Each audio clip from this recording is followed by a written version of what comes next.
3 दिवसीय शिव चर्चा दीपावली महापर्व का ये पवित्र अवसर, जिसमें आप और हम सभी भगवान शिव की इस पवित्र धरा, पवित्र भूमि कुबेरेश्वर धाम से भगवान देवादिदेव महादेव की कंकर शंकर की धरा से 3 दिवसीय शिव चर्चा श्रवण कर रहे हैं। और ये पवित्र कथा भगवान देवादिदेव महादेव की कृपा से दामोदर मास, कार्तिक मास के पवित्र अवसर पर धनतेरस, रूप चौदस, दीपावली, पड़वा और दूज, कैसे ये दीपावली महापर्व मनाया जाए, कैसे ये दीपावली महापर्व का आनंद हमारे जीवन में सुख प्रदान करे। 5 दिन जो कृष्ण पक्ष के कार्तिक महीने के रहते हैं, ऐसे ही 5 दिन शुक्ल पक्ष के भी रहते हैं। भगवान की कथा का लाभ, भगवान की कथा का लाभ लेने के लिए आप और हम किस तरह से भगवान की अविरल भक्ति को प्राप्त कर सकते हो, किस तरह से हम भगवान की इस अविरल भक्ति को धारण कर सकते हो, ऐसी पवित्र 3 दिवसीय शिव चर्चा का लाभ आप और हम ले रहे हैं। और बड़े भाग्यशाली हैं आप सभी जो इस कुबेरेश्वर बाबा की पवित्र धरा पर 3 दिवसीय कार्तिक के महीने में दामोदर मास में शिव चर्चा श्रवण कर रहे हैं।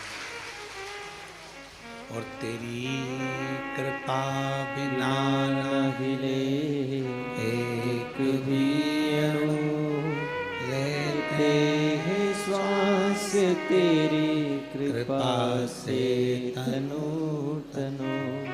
बखान क्या करूं मैं लाखों के ढेर का, चपटी भभूत में खजाना कुबेर का।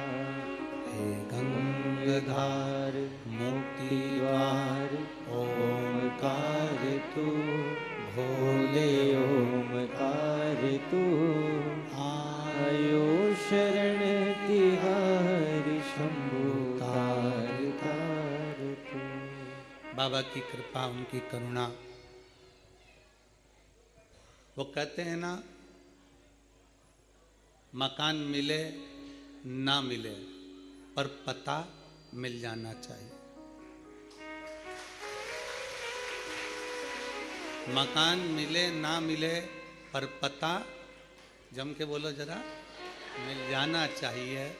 और भगवान मिले ना मिले पर शिव कथा मिल जाना चाहिए,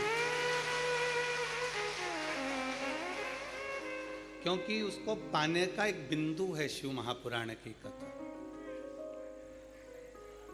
शिव महापुराण की कथा के माध्यम से हम किस तरह से दीपावली मना सकें, किस तरह से हम पर्व मना सकें, किस तरह से हम भगवान को रिझा सकें, किस तरह से हम लक्ष्मी को अपने दरवाजे तक, अपने द्वार तक, अपने घर तक बुला सकें। हमारा परिश्रम, हम पूजन तो करते हैं। भारत की भूमि पर रहने वाला ही नहीं, विदेश में रहने वाला भी सनातनी लक्ष्मी पूजन करता है। भारत की भूमि पर ही नहीं, संपूर्ण विश्व में रहने वाला, सनातन धर्म को मानने वाला शंकर की आराधना करता। पर उसके जीवन में लक्ष्मी कैसे प्राप्त हो, करता तो वो जिंदगी भर आ रहा है, लगातार कई वर्षों से पूजन कर रहा है, पर वही हर दीपावली पर पूजन करता है, उसके बाद भी उसको कहीं ना कहीं लोन उठाना पड़ता है, हाथ जोड़ना पड़ते हैं, किसी के आगे जाकर बोलना पड़ता है, तब कहीं थोड़ा सा रुपया उसके पास में एकत्रित होता है। उसका खुद का क्यों नहीं है? स्वयं का क्यों नहीं? एक शिव महापुराण के अंतर्गत एक बड़ा सुंदर संवाद स्कंद पुराण के अंतर्गत आता है। कार्तिक महत्तम में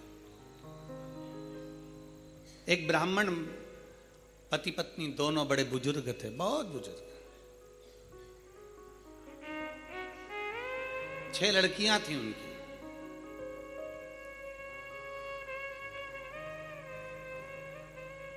चार लड़कियों की शादी हो गई, 2 कुंवारी रही। अब 2 लड़कियां कुंवारी हैं, 4 का विवाह हो गया, अपने अपने घर पहुंच गई। पर जिनके घर में उनका विवाह हुआ वहां पर भी वो दुखी थी और मायके में भी वो दुखी थी। होता है किसी किसी के ललाट पर जो लिखा होता है उसको कौन टाल सकता है। माता पिता अपनी बेटी का विवाह क्यों करते हैं? क्योंकि अगर उसको यहाँ दुख है तो वहां जाकर सुख भोग ले। अगर यहाँ तकलीफ की जिंदगी उसने जी है तो वहां जाकर उसको अच्छी जिंदगी मिल जाए। माता पिता तो ये विचार करते हैं। भारत की भूमि पर ही नहीं, पूरे देश में रहने वाले, विदेश में रहने वाले जितने भी अपनी बेटी का विवाह करते हैं तो यही विचार से करते हैं कि हमारी बेटी सुखी रहे। और अपन लोग भी कहते हैं खुशी खुशी कर दो विदा, तुम्हारी बेटी राज करे। हर एक व्यक्ति यही विचार करता है कि बेटी जहां ब्याहे वहां सुख पाए। पर कई बार ऐसी स्थिति बन जाती है कि लड़की मायके में भी माता पिता को देखकर दुखी रहती है कि पापा मम्मी का क्या होगा, इनके पास में कुछ भी नहीं, उनके पास में क्या होगा, कौन संभालेगा इनको, कौन देखेगा इनको, कुछ भी नहीं है। भाई हो तो वो देख ले, बहनें सब अपने घर चली जाएगी, कौन देखेगा। और माता पिता भी अपना पूरा जीवन जो उन्होंने लगाया अपने बच्चों के लिए निकाल देते हैं। पर समय ऐसा आ जाता है कि बेटी का विवाह ये सोच कर करा जाता है कि वो सुख भोगेगी। पर कई बेटियों की जिंदगी में मायके में भी दुख होता है तो ससुराल में भी दुख हो जाता है। अब किससे कहे, किसके पास जाकर रोए? मायके में अगर बहुत धन होना तो पापा से कह सकती है पापा मेरे घर में ये तकलीफ है। मायके में बहुत वैभव होना तो अपनी मम्मी से कह सकती है मम्मी मेरे घर में ये तकलीफ है। पर मायका भी देखा हुआ है उसका और ससुराल भी देखा हुआ है। मायके में भी तकलीफ है और ससुराल में भी। अब किससे कहने जाएगी, किसको कहेगी वो, किससे प्रार्थना करेगी वो? तो शिव महापुराण की कथा कहती है, स्कंद पुराण कहता है कि ब्राह्मण ब्राह्मणी बुजुर्ग हैं, उनकी 6 लड़कियां हैं, 4 लड़कियों का विवाह हो गया, पर वो चारों भी सुखी नहीं है। अब किसके पास जाए? माता पिता तो शंकर के मंदिर के बाहर बैठकर थोड़ी सी भिक्षा मांग लेते हैं, भिक्षा में आटा चावल मिल जाता है, थोड़ी सेवा कर लेते हैं भगवान की, और उस आटा चावल को जो मिलता है तो ब्राह्मण भी इतने विचित्र हैं वो पति पत्नी कि जो भिक्षा में मिलता है शंकर जी के मंदिर में शाम को पहुंचते हैं प्रदोष काल में, और प्रदोष काल में शिव जी के मंदिर में पहुंचकर उस भिक्षा के हिस्से कर देते हैं। और हिस्से भी करते हैं तो 5 हिस्से। अब प्रदोष काल में मंदिर में गए, मंदिर में जाकर जो भिक्षा मिली, आटा मिला, चावल मिला, शक्कर मिली, गुड़ मिला, जो भी सामग्री मिली, जो भी पदार्थ मिला, उसके 5 हिस्से कर दिए। 5 हिस्से क्यों? एक शंकर भगवान को दे देते हैं, दूसरा वो पीपल के वृक्ष के नीचे जाते थे तो एक हिस्सा पीपल का निकाल देते हैं, दूसरा वो आंवले के वृक्ष के नीचे जाते हैं तो एक हिस्सा आंवले का निकाल देते हैं, और तीसरा चौथा हिस्सा वो ले जाकर बेलपत्री के वृक्ष का निकाल देते हैं, और 5वां हिस्सा स्वयं का रख लेते हैं। 3 वृक्ष का हिस्सा हो गया, एक शंकर जी का हिस्सा हो गया, और 5वां हिस्सा स्वयं का हिस्सा। अब थोड़ा सा तो भिक्षा मिला, थोड़ी सी भिक्षा मिलने पर भी, अब इतनी सी भिक्षा प्राप्त होने के बाद, इतनी सी भिक्षा मिलने के बाद अगर वो थोड़ा सा एकत्रित कर कर ले भी गया, और घर में 6 बेटियां, पति पत्नी, 8 लोगों का परिवार, उसमें से 4 का विवाह भी हो गया, तो 2 बेटी और 2 माता पिता कैसे गुजारा हो, कैसे गुजारा? विचार किया। आपका काम है शंकर के मंदिर तक जाना, आपका काम है शिवालय तक जाना, आपका काम में अपना जो है उसमें से कुछ अंश शिव को दे देना, ये आपका कार्य है। अब शिव का क्या कार्य है वो शंकर जाने। तेरे मंदिर में आना मेरा काम है और मेरी बिगड़ी बनाना तेरा काम। तेरी चौखट तक मैं आ ही गया, मुझे दर्श दिखाना तेरा काम। अब उसके ऊपर निर्भर है। क्यों हमने अभी कथा के शुरू में कहा कि मकान मिले ना मिले पर पता मिल जाना चाहिए, भगवान मिले ना मिले पर शिव कथा मिल जाना चाहिए। उसका कारण केवल इतना सा है कि भगवान मिलता कब है, जब हम कथा को श्रवण करते हैं। भगवान राम ने शबरी को कहा, माता शबरी अम्बा के दरवाजे पर कहा कि तुम सत्संग करो, कथा श्रवण करो, संगत करो। जब तुम कथा सुनोगी, तुमने अपने गुरु मातंग बाबा के मुख से सुन लिया कि राम आएंगे, तुमने मेरा इंतजार करा। क्यों? गुरु के मुख से सत्संग में सुना था कि परमात्मा मिलेगा जरूर, आएगा जरूर, तो मेरा आगमन हो गया। उसी तरह कथा सुनते हैं हम और कथा में ये चीज सुन लेते हैं कि मैं अगर ये करूंगी तो मेरा शंकर मेरी सुनेगा। शिव जी को एक लोटा जल चढ़ाऊंगी, मेरा शिव मुझे सुनेगा। श्री शिवाय नमस्तुभ्यम बोलूंगी, मेरा शिव मेरा सुनेगा। मैं भगवान शंकर को इस तरह से बेलपत्र चढ़ाऊंगी, मेरा शंकर मुझे सुनेगा। इसीलिए शिव महापुराण की कथा कहती, भगवान मिले ना मिले पर शिव कथा मिल जाना चाहिए। कथा मिली कि परमात्मा को ध्यान रखना ही पड़ेगा। बकरी चलाने वाला अपने मोहल्ले की बकरी लेकर निकल गया और बकरी वाला जब लेकर निकला है और घर के लोगों ने देख लिया कि वो बकरी लेकर जा रहा है, पहचान का आदमी और बकरी लेकर जाएगा, मतलब बकरी वाले से उसने एक ही बार कहा कि हमारे घर की बकरियां ले जा, हमारे यहाँ की गाय ले जा, चरा कर लिया ना, हमारे यहाँ का ऊँट ले जा, चरा के लिया ना, हमारे यहाँ की भेड़ ले जा, चरा के लिया ना। बकरी वाले को तो केवल एक बार कहा गया, बकरी वाला रोज ले जाता है, रोज चरा कर लाता है। अब जवाबदारी किसकी है? बकरी चराने वाले की। आएगा, बकरी नहीं आई तो किससे कहेगा क्यों हमारी बकरी कहाँ है, क्यों हमारी गाय कहाँ है, क्यों हमारा ऊँट कहाँ है, क्यों हमारी भेड़ कहाँ है, उससे कहेगा। उसी तरह शिव कथा बाचने वाला हो, भागवत कथा बाचने वाला हो, चाहे कोई संत साधु गुरुजन हो, भगवान उनको भेज देते हैं कि ये संसार सागर के लोग हैं, इनको ले जाकर परमात्मा की चौखट तक भेज देना। बस तू अगर इनको यहाँ तक लेकर आ गया, फिर आगे की जवाबदारी वो शंकर की है, फिर वो घड़दान की है, उसके ऊपर निर्भर करता, फिर उसके ऊपर आश्रित हो जाता है। अब उसके ऊपर आश्रित हो जाएं, हम क्या विचार करें?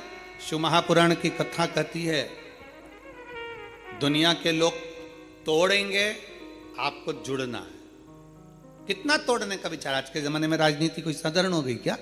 आज के जमाने की राजनीति देखिए, ब्राह्मणों को तोड़ दिया, क्षत्रियों को तोड़ दिया, वैश्य को तोड़ दिया, शूद्र को तोड़ दिया, 4 वर्णों में चारों को तोड़ कर रख दिया। और वहां अगर आज भी हम लोग एकजुट नहीं हुए तो आने वाला समय हमको रुला देगा।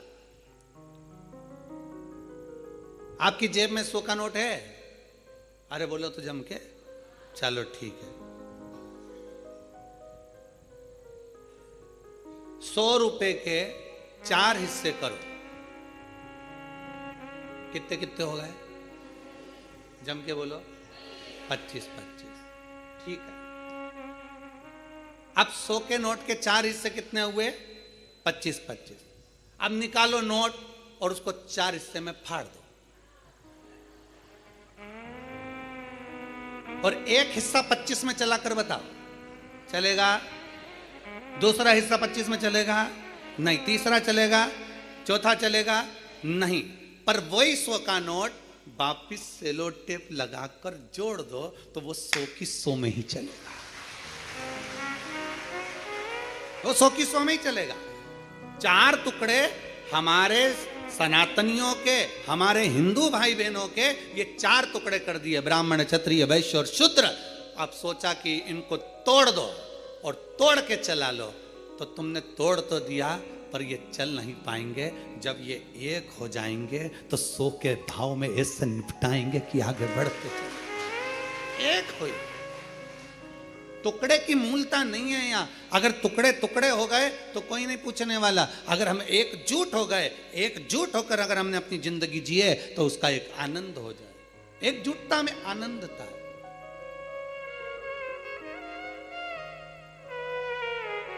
और वो एकजुटता की आनंदता हमारे जीवन की एक आनंदता को सुख प्रदान करती है कि हम कैसे अपने जीवन को जी सकते हैं। शंकर भगवान के मंदिर में गए दोनों बुजुर्ग, बूढ़े ब्राह्मण ब्राह्मणी, और भगवान शंकर के मंदिर में 5 हिस्से कर दिए। 5 हिस्से कर एक हिस्सा शिव का छोड़ा, पीपल के वृक्ष के नीचे गए, दूसरा हिस्सा पीपल के वृक्ष के नीचे दिया, तीसरा आंवले के वृक्ष का नीचे दिया, चौथा बेलपत्री के वृक्ष के नीचे दिया, और 5वां जो हिस्सा थोड़ा सा आटा चावल जो भी मिला होगा उसको अपनी 2 बेटियां और स्वयं बड़े प्रेम से पाले थे। कभी कभी नहीं भी मिलता तो भूखे सो जाते।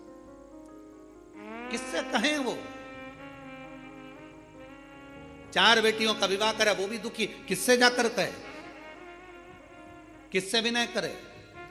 शिव महापुराण की कथा कहती है जब एक लड़की का विवाह हो जाता है और वो अपने ससुराल पहुंच जाती है, और ससुराल में पहुंचने के बाद जब वो देवाधिदेव महादेव को 1 लोटा जल चढ़ाती है तो वो लड़की का चढ़ाया गया, बहू का चढ़ाया गया, बेटी का चढ़ाया गया जल, 1 लोटा जल वो साधारण नहीं होता। पुरुष जब शिव पर जल चढ़ाता है तो उसका खुद का कुल तरता है, पर घर की बहू, घर की स्त्री, घर की माँ, घर की बेटी जब शंकर भगवान को जल चढ़ाती है तो उसमें से आधे जल का हिस्सा उसके मायके वालों को मिल जाता है और आधे हिस्सा उसके ससुराल वालों को मिल जाता है। 71 पीढ़ी वो मायके की भी तार रही है और 71 पीढ़ी वो अपने ससुराल की भी तार रही है। 71 पीढ़ी वो यहां भी पार लगा रही है और 71 पीढ़ी वहां भी पार लगा रही है। आधा हिस्सा इधर का हो गया, आधा हिस्सा उधर। एक नारी जब विवाह हो जाता है, घर पहुंच जाती है, उसका 2 गोत्र हो जाता है, अपने नाना नानी का अर्थात उसके मायके का गोत्र और उसके ससुराल का। जब उसके 2 गोत्र हो, स्त्री के 2 गोत्र हो जाते हैं पर पुरुष के 2 गोत्र नहीं होते, उसका एक ही रहता है। वो ब्याह कर लाएगा पर उसका गोत्र नहीं, वो मान्य होगा। इसलिए हमारे सनातन धर्म में जब पिंडदान करने के लिए जाया जाता है, जब गया जी पहुंचते हैं, हरिद्वार पहुंचते हैं, प्रयागराज पहुंचते हैं, काशी आदि पहुंचते हैं, पिंडदान करते हैं, तो वहां पर ब्राह्मण देवता पूछते हैं कि तुम्हारे नाना नानी का भी पक्ष बताओ और तुम्हारे दादा दादी का भी पक्ष बताओ। 2 कुल देखे जाते हैं, इधर से भी उधर से।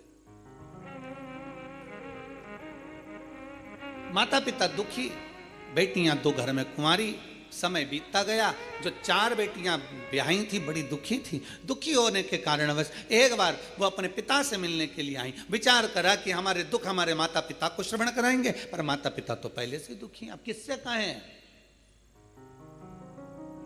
ये चीज हमें सीखना चाहिए। अब अपनी पड़ोसन तो पहले से दुखी और ऊपर से तुम जाके बोलो मेरी बहू बड़ी परेशान करती। अब उससे पूछो पड़ोसन से, तो मेरी तो और जगदम्बा है।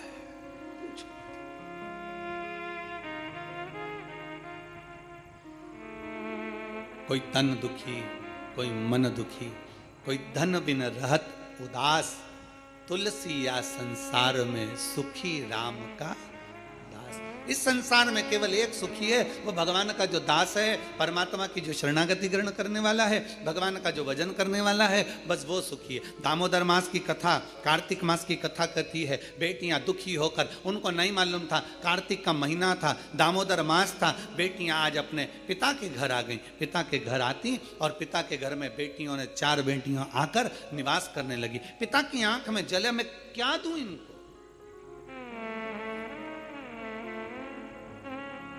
अभी तो मेरे पास में इनको देने के लिए भी कुछ नहीं है, मैं इनको क्या प्रदान करूं।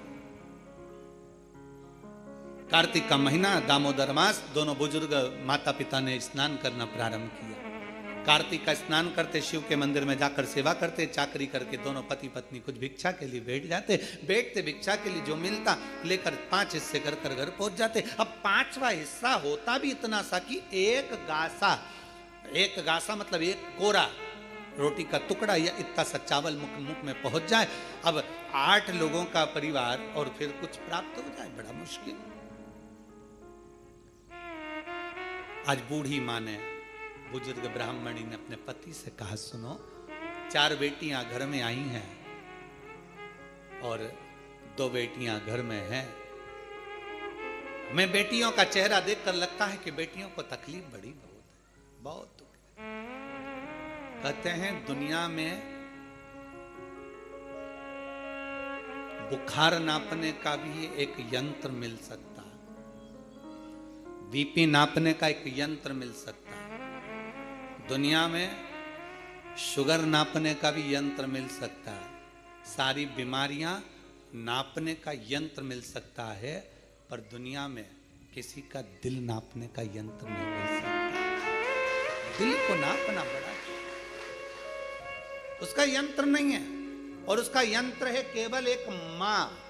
घर का पिता और घर की माँ एक ऐसी होती है जो घर में रहने वाली बेटियों का, घर में रहने वाले बेटों का, घर में रहने वाली बहुओं का, घर में रहने वाले पोता पोती का मुख देखकर जान जाती है कि इसको क्या तकलीफ है। वो यंत्र केवल माता पिता के पास होता है, केवल एक माँ और पिता के पास के सिवा कोई यंत्र किसी के पास नहीं हो सकता।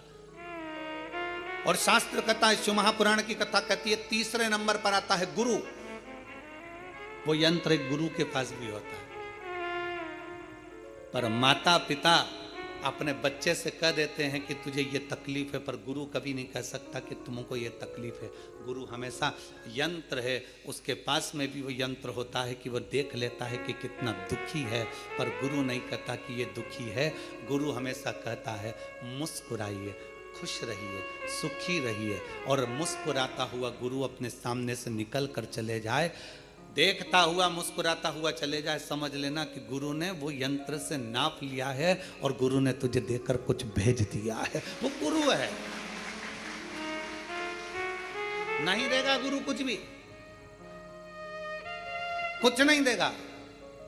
तुम विचार करो, किसी गुरु के पास में करोड़ों का धन हो ना, तो गुरु जी के पास जाकर कहना गुरु जी करोड़ों का धन हमको दे दो, ना देगा गुरु,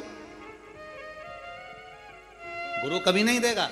आप गुरु जी के पास जाकर कहना गुरु जी तुम्हारे पास में इतना है हमको थोड़ा बहुत दे दो, नहीं देगा गुरु, बिल्कुल नहीं देगा। क्यों?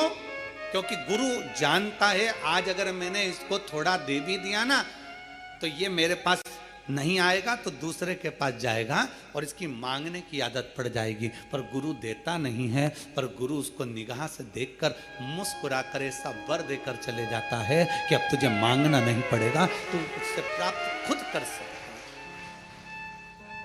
हम किसके दरवाजे पर जाएं?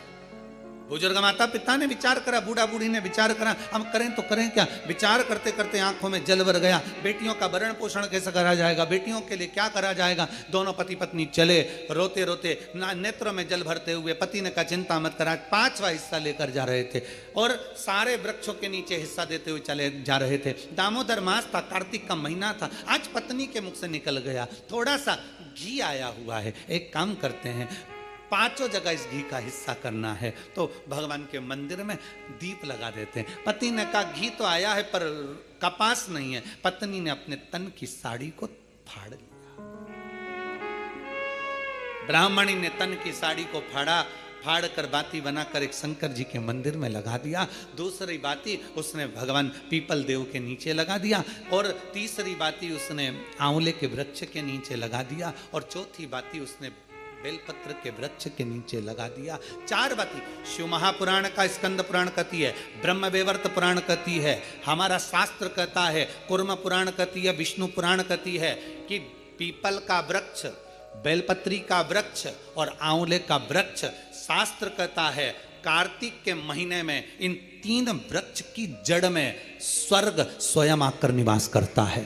स्वर्ग स्वयं आकर निवास करता है। इन 3 वृक्ष की जड़ में स्वर्ग स्वयं आकर विराजमान करता है। और चौथे नंबर पर कहा गया कि जहां तुलसी का पौधा होता है, कार्तिक के महीने में तुलसी के पौधे की जड़ में गोलोक धाम आकर निवास करता है, स्वयं भगवान कृष्ण का धाम आकर निवास करता है। पति पत्नी विचार करते हुए साड़ी को फाड़ते, बत्ती बनाते, घी में डुबोते, दीप लगाते चलते जाए। जैसे ही शंकर के मंदिर में दीप लगाया, चिंता भगवान शंकर को हो गई। शिव जी ने इशारा करा पीपल देव को, जिसमें 52,000 ब्राह्मणों का वास होता है। पीपल देव को इशारा कर कर जैसे ही पहुंचे, पीपल के वृक्ष में से एक लड़की निकलकर बाहर आई, काका मुझे तेरे साथ चलना है। इतने में पत्नी पति से कहती है, अपने घर में 6 लड़कियां पहले से, कैसे लेकर जाएं इसको? पति कहता है देख वो उसका कोई नहीं है, पीपल के पेड़ के नीचे बैठ के रो रही है, ले चल। पत्नी ने हाथ पकड़ा, आगे बढ़े, आंवले के वृक्ष के नीचे पहुंचे। जैसे आंवले के वृक्ष के नीचे पहुंचकर जैसे ही उन्हें दिया लगाया और दीप जैसे ही लगाया, इसलिए लक्ष्मी का दीप कभी भी गोल बत्ती का नहीं होता, लक्ष्मी का दीप हमेशा लंबी बत्ती का होता, हमेशा लंबी बत्ती का होता। शिव महापुराण की कथा कहती है, बाती जो लगाई जाती है दीपावली पर लगाओ, चाहे आप धनतेरस पर लगाओ, चाहे आप रूप चौदस पर लगाओ, चाहे पड़वा पर लगाओ, चाहे दूज पर लगाओ, बाती हमेशा लंबी होना चाहिए, लंबी बाती, चाहे तेल की लगा रहे हो चाहे घी की लगा रहे हो, भाव से। बैकुंठ ये सुंदर रूप चौदस की जो पूजन का विधान है, आपको धनतेरस की पूजन का जो विधान बताया था, धनतेरस की पूजन का जैसा विधान था, पहुंचकर पाटे को बिछाकर चौक पूर कर, जिस थाली में आपने स्वस्तिक बनाकर जो सिक्का रखा है, उसी में एक सिक्का और रखकर उसकी पूजन अर्चना करना है, वैसी की वैसे ही जैसा पहले कल कहा गया। रोली, चावल, हल्दी, मोली, मेहंदी, सिंदूर आदि सब चढ़ाते हुए, और साथ में 2 दीप लगेंगे। रूप चौदस के दिन 2 दीप है। एक दीप है घी का, लंबी बत्ती का, जो लक्ष्मी जी के सीधे हाथ पर आएगा। दूसरा दीप है घी का दीप भी आटे का आएगा और तेल का दीप भी आटे का आएगा। जो तेल का दीप लगेगा वो थोड़ा सा दिया बड़ा लेना, उसमें 4 लंबी लंबी बत्तियां रखना, सरसों का तेल या मीठा तेल या तिल्ली का तेल जो भी मिल जाए उसके अंदर डाल लेना। 4 बत्ती ये लक्ष्मी जी के लेफ्ट हैंड की ओर आएगी। उसी आटे का तेल का जो दिया रहेगा उसके अंदर या तो पीली सरसों या काली सरसों, जो राई होती है, सरसों होती है, उसके थोड़े से दाने उसमें डाल दिए जाते हैं। लक्ष्मी जी का पूरा पूजन बड़े भाव से करिए, जल का छिटा दीजिए, रोली, चावल, मोली, हल्दी जो भी है आपके पास समर्पित करने के लिए पूजन की थाली में, वो समर्पित करिए। मीठे का भोग लगाइए और भोग लगाने के बाद में बड़े प्रेम से 5 कमलगट्टे, 5 हल्दी की गठान, 5 अमर बेल के टुकड़े। अमर बेल होती है एक लंबी सी बेल, पेड़ों पर चलती है पीले कलर की, जो कि पूरे पेड़ पर छाई रहती है, उसको कहीं पर भी डाल दिया जाए वो बढ़ती चली जाती है। वो हमारे वंश की वृद्धि के, लक्ष्मी की वृद्धि के लिए श्रेष्ठतम मानी जाती है।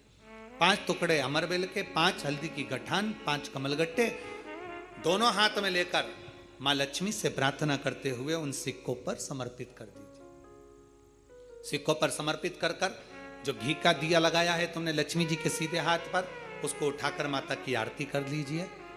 जो तेल का दिया है, घी का दिया वापिस रखकर आरती के बाद में जो तेल का दिया है 4 बत्ती वाला जो तुम जला कर रखी हो, उसको पूरे घर में घुमाकर रूप चतुर्दशी के दिन, रूप चौदस के दिन, नरक चौदस के दिन पूरे घर में घुमाकर, सारे घर के दरवाजे खोलकर बड़े प्रेम से घुमाकर मुख्य द्वार के बीच में, जो घर से बाहर निकलने वाला द्वार है, उसके ठीक बीचों बीच वो दिया 4 बत्ती का रख देना चाहिए। कुछ देर के लिए दरवाजे खुले रखना चाहिए। पूरे घर में माता लक्ष्मी का स्मरण करते हुए श्री शिवाय नमस्तुभ्यम बोलते हुए दिया रखकर जब वापिस आए, माता लक्ष्मी को झोली पसार कर प्रणाम कर कर कहें, माँ हमारे घर में निवास करो, आपका भंडार सदा भरा रहे, खाली ना हो। हे माँ, जैसे हम दामोदर मास की कथा का रसपान कर रहे हैं, कार्तिक मास की कथा को श्रवण कर रहे हैं, जैसे हमने कार्तिक के महत्व को जाना है और उस महत्व को जाना कि लक्ष्मी भगवान शिव की आज्ञा से जाती हैं, नारायण की आज्ञा से जाती हैं, उसी तरह आप हमारे घर में शिव और नारायण की आज्ञा से विराजमान होइए। माँ को प्रणाम करिए बड़े भाव के साथ। ऐसी ही ये रूप चतुर्दशी की पूजन का विधान है। ये रूप चतुर्दशी की पूजन का विधान, जो थाली अपने धनतेरस के दिन रखी है उस थाली को आप रात्रि को हटा सकते हो, दूसरे दिन फिर वही थाली रखा जाती है। तीसरे दिन दीपावली का जो पर्व होगा, कल की कथा में आपको 2 बजे से 5 बजे तक जो कथा होगी कल की, आज की कथा तो 9 बजे से 10 बजे तक है, पर कल की कथा 2 बजे से 5 बजे तक होगी। 2 से 5 इसलिए रखी है क्योंकि उसमें 3 दिन की पूजन का विधान बताना है, एक दीपावली का, फिर पड़वा का, फिर दूज का। तो बड़े प्रेम से उस कथा को, कल की कथा को अपन 2 बजे से 5 बजे तक श्रवण करेंगे। भगवान को अपने हृदय की बात, अपने चित्त की बात, अपने मन की बात बाबा को प्रार्थना करते हैं। और हम तो निवेदन करेंगे, प्रयास करिए,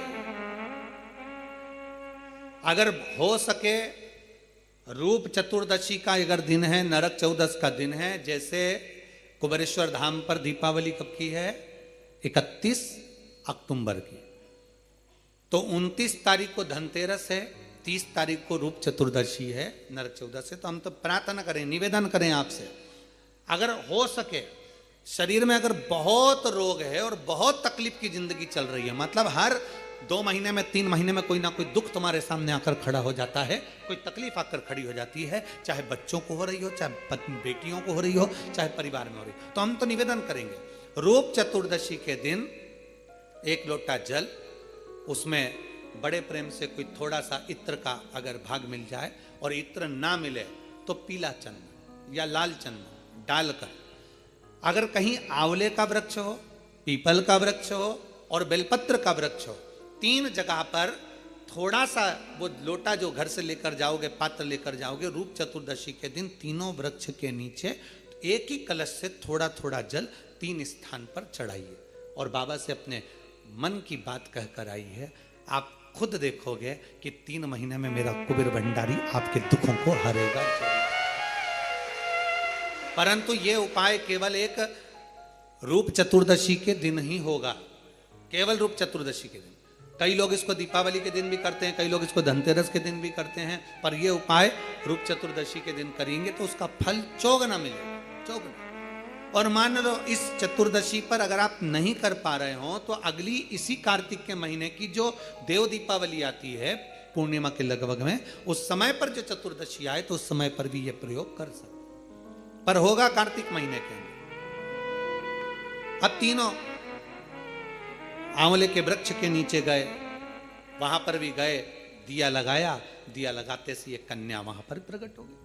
काका हमें आपके साथ चलना है। अब इतने में तो बुजुर्ग बूढ़ी माँ ब्राह्मण की पत्नी बोली, अब कहाँ लेकर जाओगे, कौन है, रो रही है, बिलक रही है, हमें तो आपके साथ चलना है, हमें लेकर चलिए।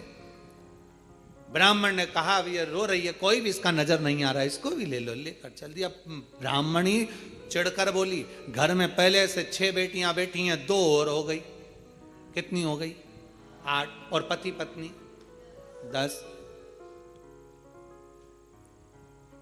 पति ने हाथ पकड़ाया पत्नी को, फिर आगे बढ़ गए, बढ़ते बढ़ते सीधे बेलपत्र के वृक्ष के नीचे पहुंच गए। अब तो बेलपत्र के वृक्ष के नीचे दिया लगाने ही वाले थे, इतनी देर में ब्राह्मण ने अपनी ब्राह्मणी से कहा बिल्कुल मत लगा, बिल्कुल मत लगा, हो सकता है तू दिया लगाए और दीप लगाए और लड़की आ जाए, तो तू दीप मत लगा, दीप लगाए मत। बस ब्राह्मण और ब्राह्मणी दोनों बैठकर वहां पर दिए को ऐसे ही छोड़कर आगे बढ़ने लगे। इतने में ब्राह्मण की 6 लड़कियां घूमती घूमती अपने पिता और माता को ढूंढती ढूंढती आ गई। बेलपत्री के वृक्ष के नीचे पहुंची, देखा दीप रखा हुआ है पर कोई जलाकर नहीं गया है, क्यों ना अपन इसको जला देते हैं, अपन इसको जला देते हैं। 6 बेटियों ने मिलकर उस दीप को प्रज्वलित कर दिया। जैसे ही दीप प्रज्वलित करा, एक लड़की वहां प्रकट हो गई और प्रकट होते से कहा, जीजी ओ जीजी मेरे को तुम्हारे साथ चलना है, मेरा कोई नहीं है, मुझे लेकर चलो। अब तो 6 लड़कियों ने विचार करा, पिताजी इतना सा तो भात लेकर आते, उसमें एक एक गासा सबको मिल जाता, पिताजी थोड़ा सा भाग लेकर आते हैं, सबको इतना इतना सा मिल जाता है, और मालूम पड़े ये एक और बढ़ जाएगी तो 6 और 1 हम 7 हो जाएंगे। लड़कियों ने एक कहा कि देख भाई हमारे पास में तो वैसे ही खाने का कुछ भी नहीं है। इतने में वो कन्या जो बेलपत्री के वृक्ष के नीचे से प्रकट हुई, उसने कहा जी मुझे कुछ खाने को मत देना, मैं तुम्हारे सारे कपड़े भी धो दूंगी, बर्तन भी मांज दूंगी, तुम्हारा भोजन भी बना दूंगी, तुम जैसा बोलोगे मैं वैसा कर दूंगी। उसमें एक बहन बड़ी चतुर थी, एक बहन बड़ी चतुर थी। उसने विचार करा चलो अच्छा है, घर का काम करेगी, अभी अपन सब मायके से भी आए हैं, फैलारा ज्यादा है, काम बहुत सारा है, करेगा कौन, माँ दुखी है, पिता दुखी है, तो यही करेगी। हाथ पकड़ा ले गए। अब तो चलती चलती वो लड़की बोली मेरे तो पाँव दुख रहे हैं, मुझसे चलता नहीं बने। तो उसमें से एक चिल्ला के बोली कि तुझसे चलता नहीं बने तो तू आई क्यों, जा वापिस जा। नहीं मेरे को तुम कंधे पर बिठा लो, मैं आराम से चली जाऊंगी। अब इनको क्या मालूम था, बताओ, हम तो अच्छे के लिए लेकर गए तो ऊपर से कंधे पे चढ़ गई। अब उसको कंधे पर बिठा लिया, उसने लहंगा इधर पीछे कर कर दोनों पांव लटका कर कंधे पे बैठ गई और चोटी पकड़ ली जीजी की। और चोटी पकड़ते पकड़ते बड़े प्रेम से जो पहुंची आवाज लगाया, पिताजी पिताजी पिताजी। जो पिताजी बाहर आकर बोले, क्या हो गया बेटा, किसकी बेटी को लिया सिर पर बिठाकर, कंधे पर बिठाकर? अरे पिताजी एक दिया रखा था बेलपत्री के वृक्ष के नीचे, हमने सोचा कौन रखकर चले गया, जला कर आ गया, जला कर।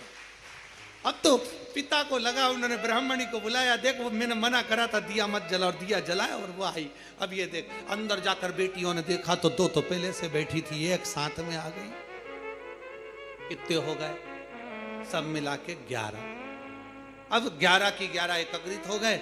अब बेटियां बड़ी भूख से व्याकुल, अन्न का भाग नहीं, थोड़ा सा करें तो करें क्या करें। इतने में पीपल के वृक्ष के नीचे से जो बेटी निकली, आंवले के वृक्ष के नीचे से जो बेटी निकली, बेलपत्र के वृक्ष के नीचे से जो बेटी निकली, ब्राह्मण पिता ने और ब्राह्मणी ने दोनों ने मिलकर उन तीनों का नाम पावनी लक्ष्मी रख दिया। कौन सी लक्ष्मी? पावनी। पावनी का मतलब जानते हो? पावनी का मतलब होता मेहमान। कौन सी लक्ष्मी है? पावनी लक्ष्मी, मतलब हमारे घर में मेहमान बनकर कोई लक्ष्मी। अब ब्राह्मणी ने पूछा कि इनका नाम क्या रखे, तो क्या रख दो पावनी लक्ष्मी। अब इन्होंने नाम रख दिया पावनी लक्ष्मी। अब तीनों को नाम पावनी लक्ष्मी। अब एक ने कहा, जो पीपल के वृक्ष के नीचे से निकली, मैं जाती हूँ अभी भोजन बनाती हूँ। तो इतने में ब्राह्मणी आंख में आंसू भरकर बोली, बेटी तू इतनी सी तो रखी है, भोजन क्या बनाएगी, कुछ भी तो खाने का नहीं है। अपन एक काम करेंगे, कल भिक्षा मांग कर लाएंगे तब बनाएंगे। इतने में लक्ष्मी ने उसी समय, पावनी लक्ष्मी बोली, माँ तू तो बर्तन बता दे, बर्तन कहाँ रखा है, बस बर्तन बता, मैं बना दूंगी। तो बनाएगी क्या, अन्न हो घर में तो बनाएगी ना। अरे माँ तू बता तो सही, तू मुझे बता कहां रखा है। तो इतने में ब्राह्मणी ने पूछा, घर में अन्न नहीं है तो तू देगी क्या। इतने में पावनी लक्ष्मी ने कहा, मां एक बूढ़ा बूढ़ी पीपल के वृक्ष के नीचे आते थे, अपने अन्न का एक हिस्सा रख कर जाते थे। शंकर भगवान बोले हैं, उनके अन्न का पूरा हिस्सा चुका कर आना है, इसलिए मैं तुम्हारे दरवाजे पर आई हूं। मां भागवता बर्तन दिए, भोजन बनना तैयार हुआ। जैसे ही भोजन बनकर तैयार हुआ, सबने पाया ऐसा स्वादिष्ट भोजन, आज पेट भरकर जिंदगी में पहली बार भोजन करा। भोजन कर कर बर्तन मंज कर रखे ही थे। कोई रिश्तेदार कभी नहीं आता था, क्योंकि धनी नहीं था। सुख के साथी हजारों हैं, जब दुख पड़ा तब कोई। धन के साथी हजारों हैं, जब धन नहीं तो कोई। अब धन नहीं, कोई रिश्तेदार नहीं आता था। आज सब भोजन कर कर आराम से बस चक होकर खूब आनंद में रह रहे थे, खूब प्रेम से बात कर रहे थे। इतने में जो मामा कभी नहीं आता था वो मामा आ गया, और मामा आकर दरवाजे लगाया, दरवाजा बजाया, और आवाज बजाकर जैसे दरवाजा बजाया, जीजी आई बाहर। बहन ने कहा, भैया तू इतने सालों के बाद आज आया है, कैसे आना हुआ। बहन यहाँ से निकल रहा था, बहुत भूख लग रही थी, सोचा तेरे घर का भोजन करते हुए चले जाऊं। अब ब्राह्मणी ने मन में सोचा, जो भोजन था वो तो सब हम खा गए, 11 की 11 पूरा निपटा गए, कुछ बचा तो है नहीं। अब तुझे दे तो दे क्या प्रदान करें। इतने में दूसरी लक्ष्मी, पावनी दूसरी लक्ष्मी आंवले के वृक्ष के नीचे की बोली, अरे माँ क्यों चिंता करती है, तुम्हारा मामा, तुम्हारा भाई, हमारा मामा बिठा, अभी हमें भोजन बना के लाती। दूसरी ने जैसे कहा भोजन, तो इतने में ब्राह्मणी ने कहा कि भोजन पहली वाली तो दे दी पीपल का भाग, अब तू कहाँ से लाएगी। दूसरी बोली, एक ब्राह्मणी आते थे, आंवले के पेड़ के नीचे भिक्षा रख कर जाते थे, हिस्सा मेरे को भगवान शंकर जी बोले हैं उनका हिस्सा पूरा चुका कराना, इसलिए मामा को भी खिला कर भेजती हूँ। जो भोजन बनाया मामा तो चक खाया, वहीं पड़ गया, वहीं सो गया। मामा जैसे सोया, खूब आनंद में रहे। अब सब की सब आनंद में सो रहे थे, सब आनंद चक से सो रहे थे। तीनों कन्याओं ने, दो ने उठकर आखिरी पावनी लक्ष्मी से, पार्वती जी की उस बेलपत्री के वृक्ष के नीचे से निकली उस कन्या से कहा, जीजी अब तेरी बारी है, तू अब कुछ कर। पावनी लक्ष्मी ने कहा, चिंता मत करो। ब्राह्मणी को जगाया और ब्राह्मणी से कहा, एक काम कर, पूरे घर का कोठा साफ कर दे, झाड़ू को घर के पीछे रख दे, चलनी पर कपड़ा ढाक दे, सूपड़े को छुपा कर रख दे, और मैं इस कोठे में सोऊंगी, तू बाहर सो जा। बेटा, ब्राह्मणी बोली कोठे में तो तुझे डर लगेगा। ना ना मां, तू बाहर सो, मैं कोठे में सोऊंगी। बेलपत्र के वृक्ष से निकली हुई वो कन्या कोठे में सोई। कन्या ने जो दृष्टि करी, चारों तरफ पूरा धन से कोठे को भर दिया, भर कर बाहर निकल। जैसे ही बाहर निकली, निकलते से ही उसी समय पर मामा ने देख लिया, आधी रात को जीजी की छोरी बाहर जा रही है। अब उसको क्या मालूम था, मामा कभी जिंदगी में आया हो तो मालूम हो कि जीजी की छोरी 6 थी, ये तो दिखने में कितनी हो गई, पूरी की पूरी ना। उसको क्या मालूम, जीजी की छोरी बाहर जा रही है। इतने में मामा उड़ गए। मामा ने उठकर हाथ पकड़ लिया, हाथ पकड़कर कहा, बेटी कहाँ जा रही है? तो इतने में कहा, बस मेरा काम था पूरा कर दिया, मैं जा रही हूँ। मामा जी बोले, कभी मामा के घर नहीं आएगी? तो इतने में बोली, अब भी चल चल, अभी चलूँ मैं। हाथ पकड़कर मामा बेटी को घर लेकर गए। मामा की दशा भी ठीक नहीं थी। कहा, मामा चलनी को ढाक दे, झाड़ू पीछे रख दे, कोठे को लेपन कर दे, मैं यहाँ सोऊंगी। मामा कहे, बेटा अकेली कहाँ सो पाएगी? कहा, मामा तू जा। मामा को बाहर भेजा, कोठे को धन से भर दिया। तीनों बेटियां एक जगह से इकट्ठी होकर चली तो ब्राह्मणी ने हाथ जोड़कर कहा, तुम कौन हो? कौन हो? कहा, बाबा दामोदर मास में कार्तिक के महीने में तुमने शिव की अर्चना करी, शंकर के मंदिर का झाड़ू बुआरी कर कर दीप का दान किया, पीपल के वृक्ष का दीप दान करा, आंवले के वृक्ष का दीप दान करा, बेलपत्री के वृक्ष का दीप दान करा, तो शंकर भगवान की करुणा से हम तीनों ने आपका भंडार भरा। भगवान ब्राह्मणी बड़े आनंद में झूमने लगे। ये शिव तत्व, ये शंकर की अभिदल कथा। कार्तिक महीने में दीपदान का बड़ा महत्व है। इसलिए दीपावली की रात्रि को यहाँ कुबेर भंडारी के दरवाजे पर लोग आते हैं, 11 दीप घी के जला कर जाते हैं। दूसरे दिन बाबा का खजाना लेकर जाते हैं। तो ये तो दिल से लोग बाबा के दरवाजे पर आते हैं। और आपको तो बड़े प्रसन्नता, 31 तारीख को दीपावली महापर्व मनाकर लोग 1 नवंबर को बाबा के दरवाजे पर आकर खजाना लेकर बाबा का भजन कर कर जाते। कभी मौका लगे तो दीपावली की रात्रि को आकर एक बार दर्शन करना बाबा के धाम का। ऐसा लगता है पूरा बैकुंठ और कैलाश मेरे बाबा का इस कुबेरेश्वर धाम में आकर बस जाता है। पूरा बैकुंठ कैलाश सारे तीर्थ होकर आइए और एक बार कुबेरेश्वर धाम होकर जाइए। कुबेरेश्वर बाबा की धरा पर कहीं पर भी सुबह से लेकर शाम तक बैठे हुए ऐसा शांति का महल आनंद उत्पन्न होगा। ऐसा लगेगा कि हम कहाँ आ गए। सारे तीर्थ घूमो पर आखिरी में एक बार कुबेर भंडारी के दरवाजे पर जरूर। और देख लिया संसार हमने देख लिया, सब मतलब के यार हमने देख लिया। शिव तत्व की प्राप्ति, भगवान शंकर की अविरल कथा, शिव चर्चा 3 दिन की है। 1-1 घंटा का समय जो हमको मिला है। आज अपन ने रूप 14 के पूजन के महत्व को जाना है। कल कथा में 2 बजे से 5 बजे तक में सुंदर दीपावली पूजन, पड़वा का पूजन और दूज के पूजन का स्मरण करेंगे। बड़े भाव से कथा सुनेंगे। और 4 नवंबर से 8 नवंबर तक दीपावली के बाद में स्थान IMT sector number 66 Faridabad Haryana में शिव महापुराण की कथा दोपहर 1 बजे से 4 बजे तक श्रवण करेंगे और बाबा की विरल भक्ति को प्राप्त करेंगे। 11 नवंबर से 17 नवंबर तक बीसलपुर रोड, रूपपुर कृपा, पीलीभीत, उत्तर प्रदेश में अपन कथा श्रवण करेंगे। 20 से 26 नवंबर तक श्री सतुआ बाबा गौशाला, डोमरी पड़ाव, वाराणसी, काशी में बाबा के धाम में बैठकर कथा को श्रवण करेंगे। ऐसे सुंदर कथाओं का रसपान आप और हम कर रहे हैं। बड़े भाव से, आनंद से कथा का रसतत्व ग्रहण कर रहे हैं। आज द्वितीय दिवस की कथा विराम ले रही है। कल फिर दोपहर 2 बजे से 5 बजे तक कथा का आनंद लेंगे। हर हर